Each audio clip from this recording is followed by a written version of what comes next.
नमस्कार दोस्तों, आज हम बात करेंगे आपके त्रिभुज के बाद से आयत के बाद से आपके वर्ग के बाद से आपके घन। ये सारे महत्वपूर्ण क्वेश्चंस को डिस्कस करने वाले हैं भाई साहब। तो प्लीज़ इस वीडियो को शेयर करिएगा और अभी तक चैनल को सब्सक्राइब नहीं किया बहन भाई तो सब्सक्राइब भी कर लीजिएगा, ठीक है। तो पहला क्वेश्चन दिया है कि एक समकोण त्रिभुज में ज्यामितीय आधार से लंब 4 सेंटीमीटर बड़ा है। तो समकोण त्रिभुज की बात करें तो समकोण त्रिभुज जो होता है कुछ इस तरह का होता है, जिसमें एक कोण कितने का होता है, 90 अंश का होता है, ठीक है। ये वाला कोण 90 अंश का होता है और 90 अंश के सामने वाला कोण क्या होता है मेरे भाई, सभी को पता होगा, कर्ण होता है। और ये क्या होता है, ये आपका लंब होता है जिसको परपेंडिकुलर बोलते हैं, और ये इसका आधार होता है जिसको बेस बोलते हैं, ठीक है। ये आधार होता है। तो ये जो लंब है ना भाई, इसके आधार से कितना सेंटीमीटर अधिक है, 4। यानी कि ये एक्स प्लस कितना हो जाएगा, 4 हो जाएगा। फिर इससे 4 जो है कर्ण आपका अधिक है, यानी कि एक्स प्लस कितना हो जाएगा, आप कहेंगे सर 8 हो जाएगा, ठीक है। अब इसको हल करने का पहला तरीका आपका ये है कि आप इसका स्क्वायर कर दीजिए, ठीक है, और उसके बाद से इसका स्क्वायर कर दीजिए और इन दोनों को आपस में क्या कर दीजिए, जोड़ दीजिए और इसका वर्ग कर दीजिए और इन दोनों को बराबर कर दीजिए। इन दोनों के वर्गों के योगफल के क्या होता है, बराबर होता है। यहाँ से एक्स का मान निकालेंगे और एक्स का मान इसमें ला कर रख देंगे तो कौन आपको पता चल जाएगा, पहला तरीका। दूसरा तरीका मेरे भाई ये होता है, जो सेकंड तरीका होता है, ये तो पहला तरीका सब कोई हल करता है पर सेकंड तरीका कोई हल नहीं करता है। जैसे अगर मान के चलिए इसी में से हम मान लेते हैं, ठीक है, इसी में से मान लेते हैं कि एक्स का मान जो है आपका 12 है, क्या है, 12 है। हम मान लिए कि भैया ये एक्स का मान जो है ना वो कितना है, ये वाला मान लिया हमने कि 12 है। तो बताइए जब इसका आधार 12 होगा तो इससे 4 सेंटीमीटर 16 लंब हो जाए और फिर इसका 4 सेंटीमीटर 16 4 कितना हो जाएगा, 20 इसका कोण हो जाएगा। तो क्या ये ट्रिपलेट आपका बन रहा है, तो आप कहेंगे बिल्कुल सर। देखिए 12 का स्क्वायर कितना होता है, 144 होता है। 16 का स्क्वायर कितना होता है, आप कहेंगे सर 256 होता है। 16 का स्क्वायर कितना होता है, 256 होता है। अब इन दोनों को जोड़ेंगे तो कितना आएगा, आप कहेंगे इन दोनों को जोड़ेंगे तो सर 400 आएगा। कितना आएगा, 400। और 400 क्या 20 के स्क्वायर के बराबर है, तो आप कहेंगे बिल्कुल सर ये 20 का स्क्वायर करेंगे तो 400 आपका क्या होगा, आ जाएगा। इसका मतलब है कि जो कर्ण होगा वो कितना सेंटीमीटर होगा, 20 सेंटीमीटर होगा। और ये किस ऑप्शन में है मेरे भाई, तो ये ऑप्शन नंबर आपके सी में है, तो सी इसका राइट हो जाएगा। तो ये दूसरा तरीका आपका ये है जो हर कोई सोचता नहीं है, आपको सोचना पड़ेगा। मैं ट्रिपलेट कुछ बताता हूँ भाई साहब, उस ट्रिपलेट को आप ध्यान रखिएगा। पहला ट्रिपलेट जो होता है 3 4 और 5 का होता है। दूसरा ट्रिपलेट जो होता है 5 12 और 13 का होता है, ठीक है। तीसरा आप जो है याद रखिएगा 8 15 और 17 का होता है। उसके बाद से 7 24 और 25 का होता है। अगर ये याद रखते हैं ना मेरे भाई तो आपका कैलकुलेशन थोड़ा सा आसान हो जाएगा, समझ रहे हैं ना, और एक दूसरे की अपेक्षा आप काफ़ी तेज होंगे, ठीक। अगला क्वेश्चन देखिए। अगला प्रश्न है कि एक समबाहु त्रिभुज का शीर्ष लंब जो है 15 सेंटीमीटर है, तो इस त्रिभुज का क्षेत्रफल क्या होगा। तो मेरे भाई ये समबाहु त्रिभुज हो गया और ये इसका शीर्ष लंब हो गया जिसको ऊंचाई बोलते हैं, और ये दिया है कितना, 15 सेंटीमीटर। भुजा है तो सभी भुजा क्या होती है, बराबर होती है, ठीक है। तो हमको पता है कि जो एच बराबर होता है ना वो √3/2a होता है। क्या होता है, 2a होता है। और ये बराबर दिया है आपके 15 के। तो यहाँ से ए का मान निकाल सकते हैं, आप कहेंगे सर बिल्कुल 15 दूना का 30/√3 हो जाएगा। 30/√, का क्या हो जाएगा, आप कहेंगे 3 हो जाएगा। ये हो सेंटीमीटर, ए का माना गया। लेकिन हमसे ये तो पूछा नहीं है, हमसे पूछा है भैया इसका क्षेत्रफल। तो क्षेत्रफल बराबर क्या होता है, तो क्षेत्रफल बराबर √3 बटा समबाहु त्रिभुज का ध्यान रखिएगा 4a का स्क्वायर होता है। यानी कि √3/4 होगा। ए का स्क्वायर मतलब 30 का स्क्वायर कितना होता है, आप कहेंगे सर 30 का स्क्वायर 900 होता है, बटा √3 का स्क्वायर कितना होता है, √3 का 3 हो जाएगा। तो 3 से कितने बार में कटेगा, 300 बार में। और 300 से 400 कटा दीजिए मेरे भाई, कितने बार में कटेगा सर, ये कटेगा 75 बार में। यानी कि 75√3 इसका क्या होगा, राइट आंसर होगा। इट्स वेरी सिंपल भाई साहब, ठीक है। कोई दिक्कत है इसमें, आप कहेंगे सर कोई दिक्कत नहीं है, बहुत आसानी से आप हल कर लिए इसको, ठीक है। अगला क्वेश्चन देखिए। ये प्रश्न बोल रहा है, क्या बोल रहा है इसमें कि यदि दो समान त्रिभुजों की समरूप भुजाओं का जो अनुपात है वो 2:3 है, तो इनकी समरूप ऊंचाइयों का अनुपात क्या होगा। तो जब भी समरूप की बात की जाए ना, तो चाहे ऊंचाई हो चाहे भुजा हो, वही अनुपात रहता है जो अनुपात आपका दिया रहता है। इसका मतलब ऑप्शन नंबर ए क्या होगा, इसका राइट आंसर होगा। बात आपको समझ में आ गई, बिल्कुल सर, बोलिए बाकी बिहारी लाल की जय। चलिए अगला क्वेश्चन देखिए।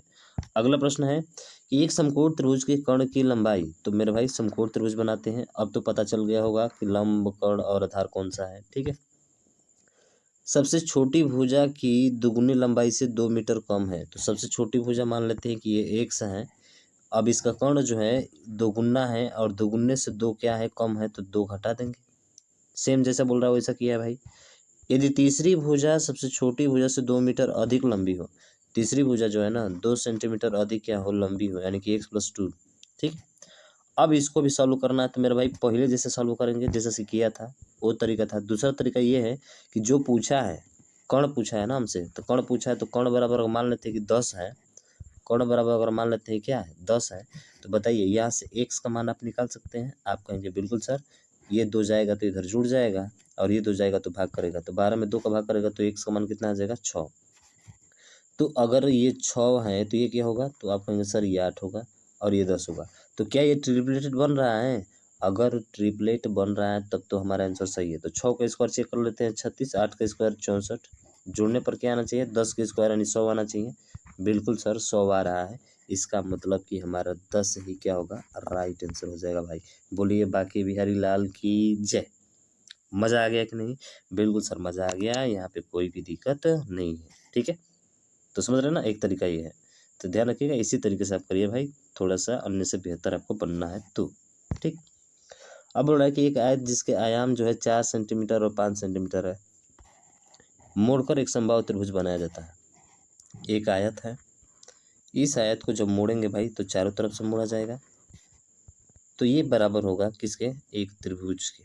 त्रिभुज बनाया गया, तो उस कंडीशन में ध्यान रखिएगा जो परिमाप होता है ना भाई, जो आयत का परिमाप है और जो त्रिभुज का परिमाप है उस कंडीशन में बराबर होता है।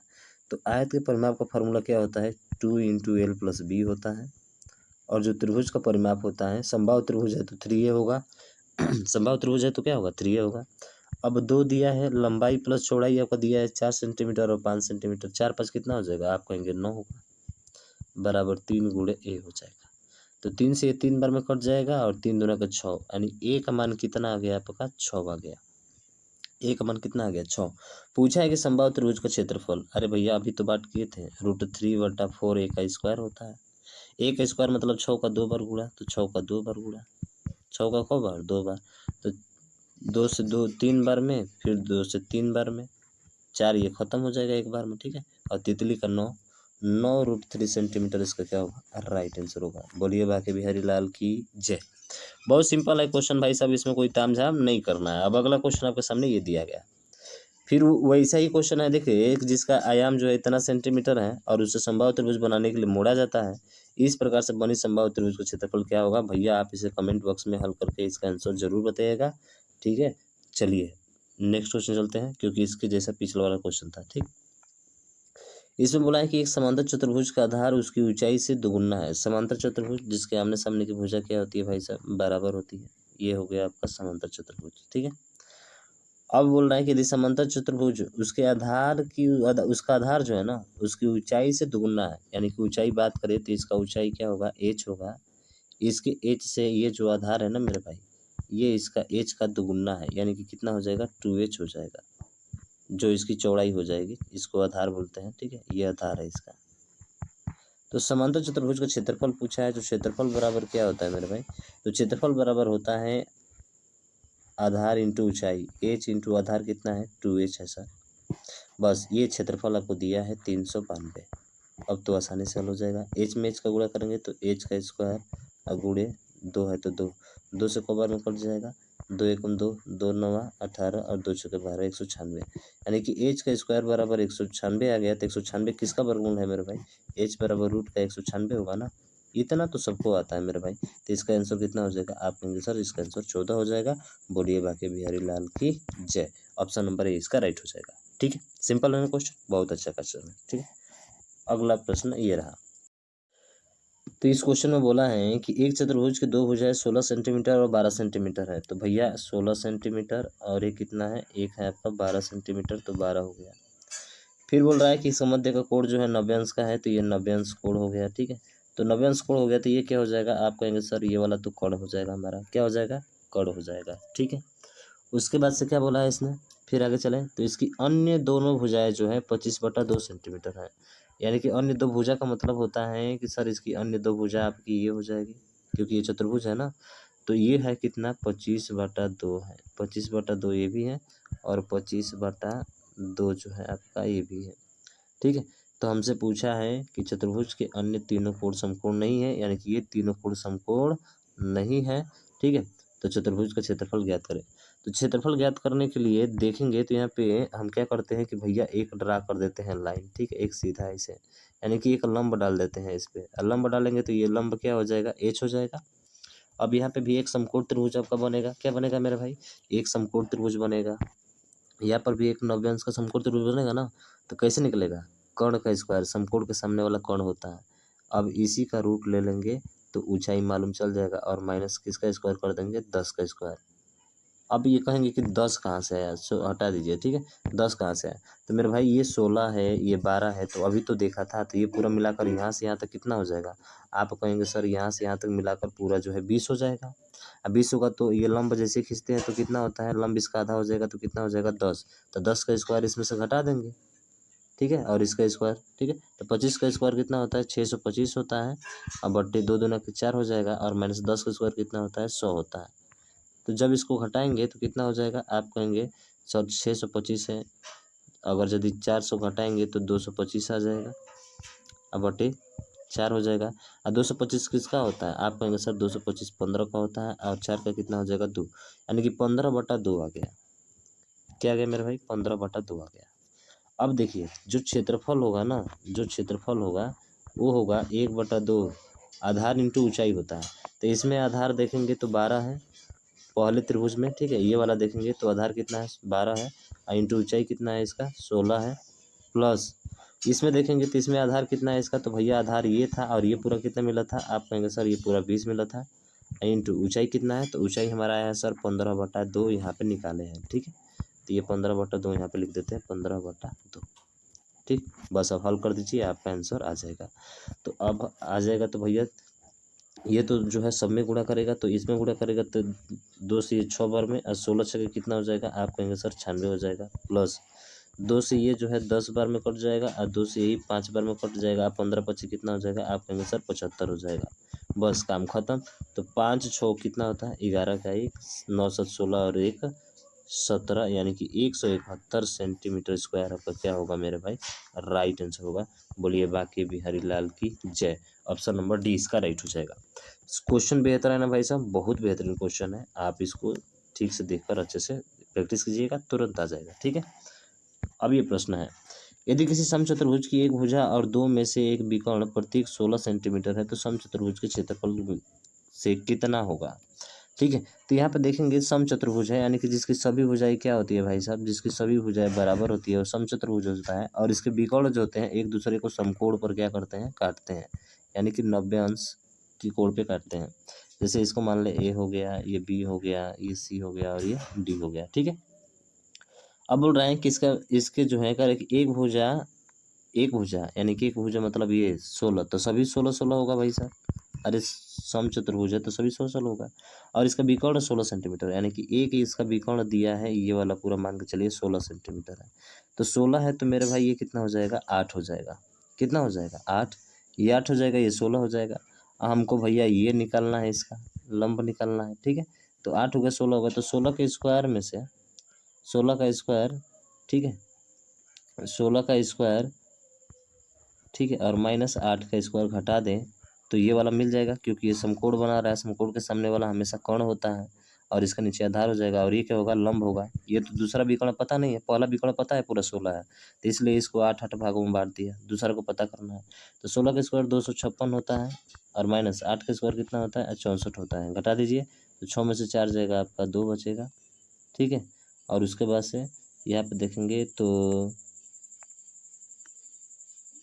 यहाँ पे देखेंगे तो 15 में से 6 जाएगा तो 9 होगा, और यहाँ पे क्या बचेगा, 192। कितना बचेगा, 192। अब 192 का क्या लेना है आपको, तो सर 192 का आपको रूट यहाँ पे लेना है, क्योंकि वर्गमूल निकलते हैं ना। हाँ, इसका वर्गमूल निकलना है। तो 192 का मतलब किससे कट जाएगा, 4 से कट जाएगा। देखिए 4 चौक के 16 हो जाएगा। ठीक है, 4 चौक के 16 हो जाएगा, और 4 आठे कितना हो जाएगा, 32। 4 चौक के 16, 4 आठे 32, 48। फिर 48 को खंड करेंगे तो यहाँ पे देखेंगे तो फिर आएगा 4 गुणे 16 गुणे 3। तो इसका मतलब 2 इसका वर्गमूल, 4 इसका वर्गमूल, 4 दूना के 8, 8√3 आ जाएगा। कितना आ जाएगा? 8√3। तो 8√3 ये है, तो पूरा मिलाकर कितना हो जाएगा? आप कहेंगे पूरा विकर्ण, ये आधा आया है, ठीक है। पूरा विकर्ण हो जाएगा 8 का दुगुना यानी कि 16√3 हो जाएगा। क्या हो जाएगा? 16√3। पूछा हमसे क्या है? तो भैया हमसे इसने पूछा हुआ ये है क्या? इसने पूछा है कि समत्रिभुज क्षेत्रफल कितना होता है? तो 1/2 विकर्णों का गुणनफल, विकर्णों का योग होता है। d1 प्लस क्या हो जाएगा? d2 हो जाएगा। विकर्णों का योग होता है, ठीक है। तो 1/2 विकर्णों का योग का मतलब कि सर विकर्णों का योग का मतलब पहला विकर्ण कितना दिया था? सॉरी, विकर्णों का गुणनफल होता है ना, 1 मिनट, विकर्णों का गुणनफल होता है, थोड़ा ध्यान रखना है, ठीक है। गुणनफल तो 1/2 विकर्ण कितना था? पहले का 16 था और दूसरे का कितना आया है? 16√3 आया है, ठीक है। 16√3 आया है। तो 2 से कितना बार में कटेगा? 8 बार में। और 16 में 8 का गुणा करेंगे, 16 8 128, 128√3 आपका क्या होगा? राइट आंसर, यानी कि ऑप्शन नंबर डी, ठीक है। सिंपल सा क्वेश्चन है ना। तो भैया ध्यान रखिएगा, ये समकोण पर हमेशा काटता है। तो ये कर्ण होगा, ये लंब होगा, तो आप आधार निकाल सकते हैं। बड़ी भुजा का स्क्वायर करके छोटी भुजा का स्क्वायर किया तो 16√3 8√3 आया। तो एक का आया है, पूरा कर लेंगे तो इसका दुगुना हो जाएगा, क्योंकि इसके विकर्ण जो हाफ होता है ना वो बराबर होता है, ठीक। अगला देखिए, ये प्रश्न है, कह रहा है कि एक वृत्त का क्षेत्रफल इतना सेंटीमीटर है, इसका व्यास ज्ञात कीजिए। तो वृत्त का क्षेत्रफल का मतलब समझते हैं? 22/7 हो जाएगा पाई r², आर का स्क्वायर हो जाएगा, बराबर 616 दिया है। तो 11 से 2 बार में, 11 से कितना बार में? 11 5 55 और 11 6 66। फिर 2 से कितना बार में? आप कहेंगे सर 2 से ये 8 कितना बार में कटेगा? 2 दूना के 4 और 2 8 16, 28 बार में। और 28 में 7 का गुणा करेंगे, यानी आर का स्क्वायर बराबर 28 गुणे 7 हो जाएगा। तो इसको 28 को क्या कर सकते हैं? 7 गुणे 4 लिख सकते हैं और 7। तो इसका मतलब ये 14 आ जाएगा, ठीक है। आर बराबर कितना आ जाएगा? सर आर बराबर 14 आ जाएगा, वर्गमूल ले लेंगे ना। तो इसका व्यास पूछा है, तो 14 का आधा कितना होता है मेरा भाई? 14 का आधा 7 होता है। बस काम खत्म। ऑप्शन नंबर ए आपका क्या होगा? राइट आंसर हो जाएगा, ठीक। अगला क्वेश्चन, अगला प्रश्न है कि एक 28 सेंटीमीटर व्यास वाले अर्धवृत्त की परिधि क्या होगी? तो मेरे भाई अर्धवृत्त की परिधि सेंटीमीटर व्यास है ना, तो आर बराबर क्या हो जाएगा? आप कहेंगे सर आर बराबर 14 हो जाएगा। अब परिधि का मतलब क्या होता है? परिधि का मतलब होता है सर पाई आर, अर्धवृत्त का, ठीक है। पाई आर प्लस क्या होता है? 2r होता है, यानी कि आर दोनों में कॉमन है तो आर ले लेंगे। तो आर बराबर कितना दिया है? 14, और ये 22/7 अब प्लस का कितना है? ये है आपका 22/7 प्लस 2, यानी कि 7 दूना के 14 और 22 कितना होता है? 36 होता है। तो 14/7 ये हो जाएगा, इंटू 36 हो जाएगा। 7 से 2 बार में, और 36 दूना कितना होता है? 72। कैलकुलेशन थोड़ा फास्ट करिए, ठीक है, आपका आसानी से आंसर आ जाएगा, ठीक। अगला ये प्रश्न है कि एक त्रिभुज की जिसकी भुजा की लंबाई 7 सेंटीमीटर और 24 सेंटीमीटर और 25 सेंटीमीटर है, तो अंतर्वृत्त की त्रिज्या क्या होगी? तो मेरे भाई अंतर्वृत्त की त्रिज्या के लिए क्या करना पड़ेगा? आपको क्षेत्रफल निकालना पड़ेगा, ठीक है। किसकी भुजा दिया है? त्रिभुज जिसकी भुजा की लंबाई इतना सेंटीमीटर है। तो पहले क्षेत्रफल निकालेंगे। तो क्षेत्रफल बराबर क्या होता है? तो 7 24 25 आपको दिख रहा होगा, हम बताए थे कि 7 24 और 25 जो होता है ना वो ट्रिपलेट होता है। इसका मतलब ये लंब है, ये आधार है, और ये क्या है भाई? कर्ण है। तो इसका क्षेत्रफल क्या होता है? 1/2 आधार गुणे ऊंचाई, यानी कि 7 गुणे कितना हो जाएगा? 24 हो जाएगा। तो यहाँ से देखेंगे तो ये 12 बार में 12 सतह कितना हो जाएगा? 84। सर त्रिभुज का क्षेत्रफल 84 आ गया, ठीक है। त्रिभुज का क्षेत्रफल 84 हो गया। अब इसका अर्ध परिमाप निकालना है। क्या निकालना है? अर्ध परिमाप। अर्ध परिमाप इसको ऐसे लिखते हैं। तो अर्ध परिमाप का मतलब तीनों को जोड़कर आधा कर दीजिए। तो 7 और 24, 24 34 और 31, 31 में 25 जोड़ेंगे तो कितना हो जाएगा? 31 में 25 जोड़ेंगे तो कितना हो जाएगा? 31 में 25 जोड़ेंगे तो 31 और 30 20 50 और 6 56 हो जाएगा, ठीक है। 56, और 56 का आधा कितना होता है? आप कहेंगे सर 56 का आधा 28 होता है, क्योंकि अर्ध परिमाप यही होता है, तीनों भुजा का योग बटा 2, ठीक है। बटे इसको भाग कर देंगे तो आपका कितना आ जाएगा? ये आ जाएगा आपका अंतःवृत्त की त्रिज्या। तो 28 से कितना होता है? 84, यानी कि इसका 3 सेंटीमीटर क्या होगा? राइट आंसर होगा, ऑप्शन नंबर डी। समझ रहे हैं ना। तो देखिए अंतःवृत्त की त्रिज्या बराबर क्या होता है? ऊपर क्षेत्रफल और बटा नीचे क्या होता है? अर्ध परिमाप होता है। अर्ध परिमाप मतलब त्रिभुज के तीनों का योग का आधा होता है, ठीक है। अगला देखिए, देखिए इस क्वेश्चन में बोल रहा है, कह रहे हैं कि किसी घन के किनारों की लंबाई का योग जो है ना किसी वर्ग के परिमाप के 4 गुने के बराबर है। तो यहाँ से थोड़ा देखते हैं। तो घन की लंबाई का योग यानी कि घन की लंबाई का ये जो योग होता है किनारों का, तो किनारे कितने होते हैं, 12 होते हैं। और ये 12 एक से बराबर किसके हो जाएगा, कह रहे किसी वर्ग के परिमाप, परिमाप का मतलब कि 4a होता है। ठीक है, किसी वर्ग के परिमाप के 4 गुने के बराबर है। किसी वर्ग के परिमाप, परिमाप मतलब 4a के कितने गुने के बराबर है, 4 गुने के बराबर है। ठीक है, तो यहाँ से देखेंगे तो 4 से जो है कितने बार में कट जाएगा, 3 बार में कट जाएगा, यानी कि 3x बराबर किसके हो जाएगा, 4 के हो जाएगा। तो x बराबर किसके हो जाएगा, आप कहेंगे सर 4/3 के हो जाएगा। ठीक है, और यहाँ पे ध्यान रखिएगा थोड़ा सा, ये जो है आपका a माने है वर्ग का, ठीक है ना, तो ये आपका a हो जाएगा यहाँ पे। ठीक है, ये हो गया पहला कंडीशन। उसके बाद बोल रहा है कि अगर घन के आयतन के संख्यात्मक मान, घन के आयतन का संख्यात्मक मान का मतलब कि सर x का क्यूब, क्यूब का संख्यात्मक मान उसके 1/4, 1/4 का मतलब नीचे 4 हो जाएगा, के वर्ग के क्षेत्रफल के, तो वर्ग का क्षेत्रफल क्या होता है, भुजा का स्क्वायर यानी a का स्क्वायर हो जाएगा, के संख्यात्मक मान के बराबर है, तो वर्ग की भुजा की लंबाई ज्ञात कीजिए। चलिए ज्ञात करते हैं। तो मेरे भाई x का मान आपको 4/3 दे दिया गया है, यहाँ पे लेकर रख दीजिए। तो आप जैसे ही लेकर रखेंगे 4/3, तो 4/3 और उसके बाद से पूरा का बटा 4 है। ठीक है, और इसका क्या हो जाएगा मेरे भाई, क्यूब हो जाएगा। ठीक है, और बराबर a का स्क्वायर हो जाएगा। ठीक है, और यहाँ पे a है तो यहाँ पे a रहेगा आपका। ठीक है, अब जब इसको हल करेंगे ना आप, तो देखिए 4 इधर चला जाएगा, यानी ये हो जाएगा 4 चौके 16 चौका 64 बटा तितली का 29 27 a का पावर 3 बराबर, ये जाएगा इधर तो कितना हो जाएगा, 4a का स्क्वायर हो जाएगा। ठीक है, अब देखिए यहाँ पे देखेंगे तो आपको जो है 3 पावर और 2 पावर खत्म हो जाएगा, तो यहाँ पे केवल a बचेगा, और 4 से कितना बार में कट जाएगा, 16 बार में, और ये जाएगा तो इधर 27 ऊपर हो जाएगा, 16 नीचे हो जाएगा, यानी कि 27/16 क्या होगा इसका राइट आंसर होगा। तो 27/16 कौन सा है, ऑप्शन नंबर ए डी है। बोलिए बाके बिहारी लाल की जय। बहुत बेहतरीन क्वेश्चन है ना, बहुत अच्छा क्वेश्चन है, केवल लैंग्वेज बेस है भाई साहब, थोड़ा सा देखना है और जैसे जैसे कर रहे हो वैसे करिए, काम खत्म हो जाएगा। ठीक, अगला इस क्वेश्चन में बोला है कि एक वर्ग का परिमाप जो है 32 मीटर है और दूसरे वर्ग का परिमाप जो है 24 मीटर है। उस वर्ग का विकर्ण ज्ञात करें जिसका क्षेत्रफल जो है इन दोनों वर्गों के क्षेत्रफल के क्या है, बराबर है।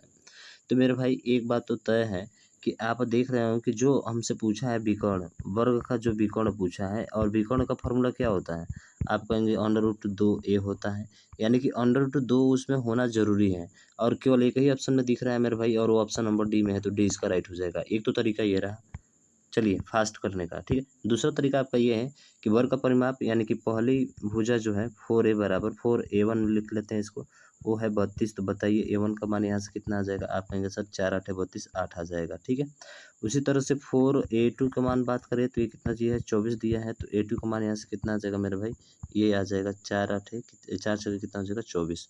अब कह रहे हैं जिसका क्षेत्रफल इन दोनों वर्गों के क्षेत्रफल के क्या है, बराबर है। तो इनका क्षेत्रफल 8 का स्क्वायर 64 होता है, और 6 का स्क्वायर कितना होता है, 36 होता है, और ये क्षेत्रफल के स्क्वायर के क्या है, बराबर है अन्य वर्ग के। ठीक है, अब इसको हल करेंगे तो ये हो जाएगा 100, और 100 का मतलब a का मान कितना आ जाएगा, सर a स्क्वायर बराबर 100 है, तो a का मान यहाँ से आ जाएगा आपका 10। कितना आ जाएगा मेरे भाई, 10 आ जाएगा। अब a का मान 10 आ गया, तो बताइए फार्मूला क्या होता है विकर्ण का, d बराबर √2a होता है, यानी कि इसका मतलब ये हो जाएगा सर √2 इंटू 10, यानी कि 10√2। देखिए उस तरह से भी यही आ रहा है, तो भैया थोड़ा सा सोचना पड़ेगा, सोचेंगे और फटाक पे आंसर आ जाएगा भाई, विद इन सेकंड में आ सकता है। आप देख रही है ना कि क्षेत्रफल का फॉर्मूला निकलना था हमको, विकर्ण निकलना था, यहाँ पे विकर्ण ज्ञात करना था, तो √2 होता है, सीधा √2 खत्म कहानी, समझ रहे हैं ना। तो थोड़ा सा यूनिक सोचिए भाई साहब, आप हमसे पढ़ रहे हैं ना। ठीक है, अगला देखिए, एक आयताकार प्लाट की लंबाई उसकी चौड़ाई से 5 मीटर अधिक है। तो देखते हैं क्या इसके से लंबाई इसकी चौड़ाई से 5 मीटर अधिक है, बिल्कुल अधिक है, ये तो हो सकता है, ये भी ये भी हो सकता है, ये वाला तो नहीं हो सकता है। ठीक है, और ये वाला भी नहीं हो सकता है, दो होंगे, यही कोई होगा। ठीक है, उसके बाद यदि प्लाट की परिधि 142 मीटर है, यानी कि 38 और 33। ठीक है, 38 और 33 का दुगुना करने पर क्या आना चाहिए, 142 आना चाहिए। क्या आएगा, 8 3 11 का 1, 3 6 1 7, 7 एकम 7 2 एकम 2 2 7 14, बिल्कुल आ रहा है सर, यानी कि ऑप्शन नंबर ए आपका राइट आंसर हो जाएगा। कितना सिंपल सा है, समझ रहे हैं ना। बात समझ में आई आपको? बिल्कुल सर समझ में आ गई, कोई दिक्कत नहीं है। तो ऐसे हल करते हैं। नहीं तो एक तरीका मान लीजिए कि लंबाई अगर x है तो चौड़ाई कितना हो जाएगा सर, x-5 हो जाएगा, उससे कम है। अब परिमाप निकालना है तो परिमाप का फॉर्मूला क्या होता है, 2 × l + b होता है, और बराबर किसका हो जाएगा, बराबर हो जाएगा आपके 142 के। आप हल करिए, आ जाएगा। बेसिक तरीका है ये सब कोई करता है भाई साहब, लेकिन ये वाला हर कोई नहीं, कोई में से एक करता है। ठीक है, अगला देखिए, अगला प्रश्न बोल रहा है कि एक आयत जिसकी लंबाई जो है 9 सेंटीमीटर है तो चौड़ाई 5 सेंटीमीटर, उसको विकर्ण की लंबाई सेंटीमीटर में ज्ञात करिए। आयत है तो अंडर रूट में क्या होता है, l का स्क्वायर यानी कि 9 का स्क्वायर 81 हो जाएगा, और प्लस 5 का स्क्वायर 25 हो जाएगा। जोड़ेंगे तो 5 × 1 = 6, 8 × 2 कितना हो जाएगा, 10, 106। और हमेशा ध्यान रखिएगा वो माइनस में नहीं होता है, प्लस में ही होता है। ठीक है, तो अंडर रूट 106 आपका राइट हो जाएगा, सिंपल सा है। फिर अगला क्वेश्चन बोला है कि एक आयत की लंबाई तो चौड़ाई में अंतर 6 मीटर है। अब इसको हल करना पड़ेगा। लंबाई और चौड़ाई यानी कि लंबाई अगर x है तो चौड़ाई कितना हो जाएगा, x - 6 हो जाएगा। पूछा है कि परिमाप 64 मीटर है, तो परिमाप 64 का मतलब कि दोनों को जोड़कर 2 से गुणा करना है। तो ये कितना हो जाएगा, आप कहेंगे सर 2x - का 6 दूना के 12 बराबर किसके हो जाएगा, 64 के हो जाएगा। तो 2x बराबर कितना आ जाएगा, आप कहेंगे 64 और 12 कितना होता है, तो 4 × 2 = 6 और 6 × 1 = 76 हो जाएगा। और 76 का आधा कितना होता है, आप कहेंगे सर 39 हो जाएगा। तो 2 × 3 = 6 और 2 × 8 = 38 हो जाएगा। तो एक 38 होगा और एक 6 से कम कितना हो जाएगा, 33 हो जाएगा, सॉरी 32 हो जाएगा। पूछा क्या है, क्षेत्रफल लंबाई गुणे चौड़ाई यानी 8 दूना का 16 का 6, लास्ट अंक 6 आना चाहिए। किसी में भी नहीं है मेरे भाई, केवल एक ही में है, ऑप्शन नंबर ए में। कहानी खत्म। ऐसे करते हैं क्वेश्चंस को भाई साहब, ठीक है। यूनिट डिजिट केवल निकाला, अब मार गुणा कराइए भैया तो नहीं ना होगा। अरे ऐसे सिलेक्शन थोड़े होगा। ये देखिए, एक आयत कोठरी के फर्श का विकर्ण जो है 7.5 फुट का है, ठीक है, और कोठरी की छोटी भुजा जो है 4.5 फुट है। तो कोठरी का क्षेत्रफल वर्ग फुट में ज्ञात कीजिए। तो आयत के फर्श का विकर्ण इतना दिया है, तो आयत के फर्श का विकर्ण का मतलब क्या होता है, अरे विकर्ण बराबर डी बराबर क्या होता है, डी बराबर होता है सर √l का स्क्वायर प्लस b का स्क्वायर। अरे l का स्क्वायर प्लस किसका होता है, b का स्क्वायर होता है। अब दिया है कि फर्श का विकर्ण 7.5 है, तो ये 7.5 हो गया बराबर क्या, इसका लंब दिया है तो करे कोठरी की एक भुजा, हाँ एक भुजा दिया है 4.5, तो 4.5 का स्क्वायर हो जाएगा। ठीक है, और प्लस b का स्क्वायर, b का स्क्वायर बोले तो नहीं दिया है, यही हमको निकालना है। ठीक है, कोठरी के क्षेत्रफल वर्ग फुट में ज्ञात करना है, तो b निकाल लेते हैं पहले यहाँ से। तो 7.5 कब आ सकता है, 7.5 चलिए निकाल लेते हैं। तो 7.5 का मतलब कि इसका वर्ग करेंगे भाई साहब, वर्ग करेंगे तो रूट हट जाएगा। तो 7 कितना होता है, 56 होता है, और 5 × 5 = 25, जिसके लास्ट में 5 वर्ग होता है ना, 7 के अगले वाले नंबर से गुणा करते हैं। ठीक है, 56.25। उसी तरह से 4.5 का करेंगे तो 4 × 4 कितना हो जाएगा, 16, और 5 × 5 = 25, घटा देना है तो 0 हो जाएगा, और 5 में से 1 जाएगा 4, यानी कि 40 आ जाएगा। कितना आ जाएगा, 40 आ जाएगा। 40 से आएगा ना मेरे भाई, ये जाकर घटेगा इधर तो 0 हो गया, और 25 0 हो जाएगा। ठीक है, तो ये आ गया आपका 40। 40 का मतलब क्या होता है सर, 40 का मतलब होता है b का स्क्वायर बराबर 40 आ गया। ठीक है, b का स्क्वायर बराबर 40 आ गया, तो b बराबर कितना हो जाएगा, 2 और √5 हो जाएगा। ठीक है, 4 दाएं में 40 होता है ना, तो 2 कितना हो जाएगा आपका 10 हो जाएगा। ठीक है ना, 2 √10 हो जाएगा। अब पूछा है कोठरी का क्षेत्रफल क्या होगा, तो क्षेत्रफल बराबर क्या होता है मेरे भाई, लंबाई गुणे चौड़ाई होता है। क्या होता है, लंबाई गुणे चौड़ाई होता है। तो लंबाई कितना मिला है, तो एक भुजा दिया है 4.5 फुट। ठीक है, एक भुजा दिया है कितना, 4.5 फुट दिया है, 4.5 फुट। तो एक चीज़ और देखेंगे, 4.5 फुट दिया है ना, इसका मतलब 9 से कटने वाला चाहिए। 9 से क्या होने वाला, कटने वाला। तो 9 से कटने वाला तो 27 भी है, 37 भी है। ठीक है, लेकिन यहाँ पे देखेंगे 2√10 है ना, तो गुणा करा देना है 2√10 का। अब देखिए 45 दूना कितना हो जाएगा, 90, यानी कि 9 गुणे √10। √10 का मतलब कितना होता है, 3 पॉइंट समथिंग आएगा, यानी कि 9 कितना हो जाएगा मेरे भाई, 27। तो इसको अगर लेकर चला जाए तो ये आपका लगभग देखा जाए तो कितना हो जाएगा, 27 फुट जो है इसका राइट आंसर हो जाएगा। ठीक है, 27 फुट जो है इसका राइट आंसर होगा। या फिर कहीं गलती करना है भाई साहब, गलती यहाँ पे ये हो रहा है, 4 का स्क्वायर, 4 करेंगे तो इसे 20-25 होगा ना मेरे भाई, थोड़ा सा गलती यहाँ पे हम लोग कर रहे हैं। ठीक है, ये 20-25 होगा, कितना होगा, 20-25। तो यहाँ पे रख दीजिए 20 और 10.25, ठीक है ना। ये होगा आपका, तो ये हो जाएगा आपका 6 और 36 होगा। 36 का मतलब 6 होगा मेरे भाई, ठीक है। तो 4.5 में आपका 6 का गुणा करना है, यहाँ पे 6 का गुणा करना है, थोड़ा सा मिस्टेक हो गया था। तो 6 5 30 का 0, 6 6 24, 3 27, हम देखे भी थे ऐसे 27 के करीब में आ रहा था, तो ऑप्शन नंबर यही आपका राइट होगा, ठीक है। तो थोड़ा सा मिस्टेक हो गया था यहाँ पे इसका स्क्वायर करने में, क्योंकि 4 का अगला वाला नंबर लेते हैं 20 होगा, और 5 में से 25 हो जाएगा, 20.25 होगा, ठीक है। अगला देखिए, और ये अंतिम प्रश्न है भाई, कह रहे कि इतना सेंटीमीटर के आयताकार पार्क में 2 मीटर चौड़े और 2 रास्ते नेहरू रोड और जू पार्क रोड एक दूसरे के पार्क के केंद्र में समकोण पर काटते हैं, तो प्रत्येक रास्ता पार्क की बीमा के समांतर है, तो इतना प्रति वर्ग मीटर की दर से पार्क बनाने की लागत क्या होगी। तो मेरा भाई सीधा मैं इसी को लूंगा 150। 150 का मतलब किससे कटना चाहिए, 3 से और 5 से। तो 3 से कटने वाला 5 3 8 ये नहीं कट सकता है, 5 3 8 3 11 5 16 ये भी नहीं कट सकता है, 5 3 8 और देखिए 3 3 कट जाएगा, 9 भी कट जाएगा, 3 भी कट जाएगा, 5 5 10 नहीं कटेगा। लीजिए ऑप्शन नंबर डी इसका राइट हो जाएगा। अब कहेंगे कि सर ये कैसे, मेरे भाई इसके लिए बता दे रहा हूँ कि 150 का तो गुणनफल चाहिए, प्रति वर्ग मीटर है, तो आप जो निकालेंगे वो 1 मीटर का आएगा क्षेत्रफल, और उसका क्षेत्रफल का फॉर्मूला क्या होता है ये भी मैं बता देता हूँ, ठीक है। तो वो होता है 2 इंटू एल प्लस बी और माइनस का 2W होता है, ठीक है। क्या होता है, 2W होता है, ये इसका फार्मूला होता है मेरे भाई, ठीक है। अब इस पे रखिए, आपका मान आसानी से आ जाएगा। समझ में आया क्या? अरे बिल्कुल सर समझ में आया, इसमें कोई भी कहीं पे दिक्कत नहीं होने वाला, ठीक है। थोड़ा सा मिस्टेक हुआ यहाँ पे, ये 2 नहीं रहेगा, L plus B minus W होता है, ठीक है। एल प्लस बी में देखिए हल करिए तो 2, एल का मान कितना दिया है 72 दिया है, प्लस बी का मान कितना दिया है आप कहेंगे 48 दिया है, और माइनस ये कितना दिया है 2। अब घटा दीजिए, तो 8 2 10 और 7 4 11, 1 12, 120 में से 2 घटाएंगे तो कितना होगा, 120 में से तो 118 गुणे, और नीचे यहाँ पे 2 है 2, और फिर से गुणा होगा किसका 150 का, तो 150 का गुणा करा दीजिए, तो 15 दूना का 30, यानी कि 3 पर डबल जीरो तो होगा, 3 पर डबल जीरो तो होगा देखिए, और 3 8 24 का 4 आ रहा है 400, और 3 एकम 3 और 2 5 आ रहा है, 3 एकम 3 आ गया कि नहीं, आप कहेंगे बिल्कुल सर आ गया। तो भैया फार्मूला भी आपको दे दिया, और आपको ये इसकी ट्रिक भी दे दी कैसे सॉल्व करना है इसको, ठीक है। तो समझ में आया तो इस वीडियो को शेयर करिएगा भाई, पूरा ये जो है ख़त्म होता है। हालांकि अभी और भी सवाल हैं, तो उस सवाल को लेकर आएंगे हम, ठीक है, नेक्स्ट वीडियो में। तब तक के लिए जय हिंद जय भारत।